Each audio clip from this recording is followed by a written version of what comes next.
కాకినాడ జిల్లా ప్రతిపాడు నియోజకవర్గం పేరు చెబితే చాలు కూటమి నాయకులు భయపడుతున్నారా? ఎమ్మెల్యే చుట్టూ తిరిగితే ఎక్కడ కేసులు తమకు చుట్టుకుంటాయేమోనన్న ఆందోళన వారిలో కనిపిస్తోందా?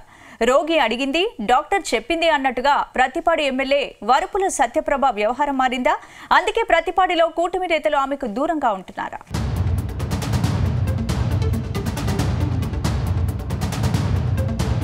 కాకినాడ జిల్లా ప్రతిపాడు ఎమ్మెల్యే వరపుల సత్యప్రభకు ఇబ్బందులు తప్పేలా లేవు.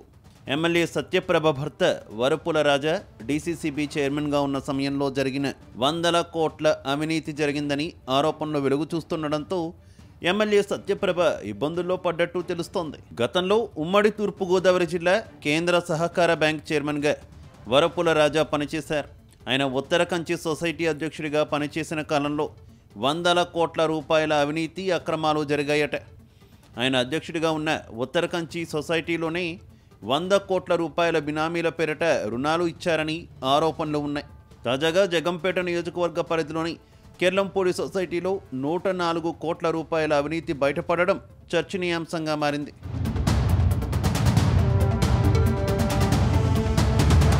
గత అసెంబ్లీ ఎన్నికలకు ముందు ప్రతిపాడు ఎమ్మెల్యే వరపుల సత్యప్రభ 2024 ఎన్నికల వరకు ఓ గృహిణి. ఆమె భర్త వరపుల రాజా ఉమ్మడి తూర్పుగోదావరి జిల్లా కేంద్ర సహకార బ్యాంకు చైర్మన్గా కొనసాగారు. ఎన్నికలకు ముందు ఆయన చనిపోవడంతో ఆయన సతీమణిని ఇన్ఛార్జ్గా పెట్టి సత్యప్రభకు టికెట్ ఇవ్వడంతో ఆమె ఘన విజయం సాధించారు. అయితే 2019లో వరపుల రాజాపై గత వైసీపీ ప్రభుత్వం ఓ కేసు నమోదు చేసింది. అప్పట్లో సిఐడి అధికారులు ఆయనపై కేసు నమోదు చేశారు. అంతేకాదు ఆయన్ను అరెస్ట్ చేసేందుకు ఆయన ఇంటిని చుట్టుముట్టారు. అయితే ఓ సిఐడి అధికారి తెలుగుదేశానికి అనుకూలంగా ఉండడంతో ఆయనను మేనేజ్ చేసి రాజాను ఇంటి నుంచి బయటకు తప్పించారని ప్రచారం ఉంది. ఆ తర్వాత వరపుల రాజా హైకోర్టుకు వెళ్ళి బెయిల్ తెచ్చుకున్నారు. ఓ దశలో ఈ కేసులకు భయపడి వైసీపీలోకి కూడా వెళ్ళిపోయారు. హైకోర్టు ముందస్తు బెయిల్ వచ్చాక తిరిగి టీడీపీలో చేరారు. కేసులు ఒత్తిళ్ల భయంతో ఆయన మృతి చెందారు.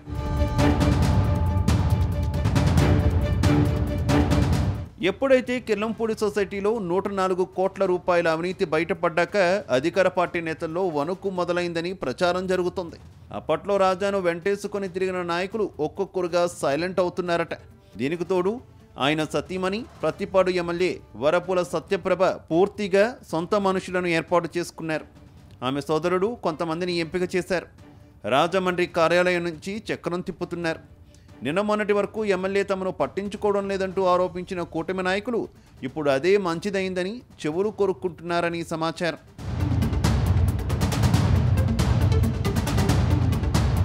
ప్రస్తుతం ఈ కేసుకు సంబంధించి సిఐడి విచారణ కొనసాగుతోంది. దాంతో ఈ సొసైటీలలో అక్రమాలు వెలుగు చూస్తున్నాయి. 1-2 కాదు 100 కోట్ల రూపాయల అక్రమాలు జరిగినట్టు అధికారులు లెక్కలు తేలుస్తున్నాయి.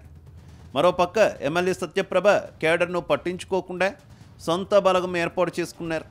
దాంతో కూటమి నాయకులు జగ్గంపేట ఎమ్మెల్యే జ్యోతుల నెహ్రూ ఆయన తనయుడు జెడ్పీ మాజీ చైర్మన్ నవీన్ వెంట తిరుగుతున్నారట.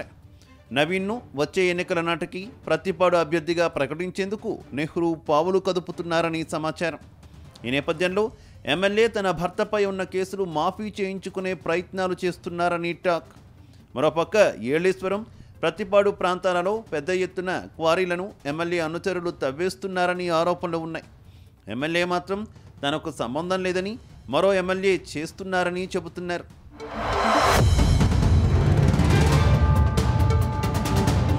మొత్తం మీద కెర్లంపూడి సొసైటీలో 104 కోట్ల రూపాయల అవినీతి డొంక కదిలింది. తద్వారా ప్రతిపాడు ఎమ్మెల్యే భర్త దివంగత రాజా అవినీతి అక్రమాలు మళ్లీ వెలుగులోకి వస్తున్నాయి. ఇలాంటి పరిస్థితుల్లో నీతి నిజాయితీ న్యాయం ధర్మం అంటూ తిరుగుతున్న ఉప ముఖ్యమంత్రి పవన్ కళ్యాణ్ ఏం చేస్తారు అనేది ఆసక్తికరంగా మారింది. అటు చంద్రబాబు ఈ కేసును మాఫీ చేస్తే పవన్ ఊరుకుంటారా అనే ప్రశ్నలు తలెత్తుతున్నాయి. ప్రస్తుతం అయితే ఎమ్మెల్యే సత్యప్రభలో కూడా భయం మొదలైందని కూటమి నేతలు చెబుతున్నారు.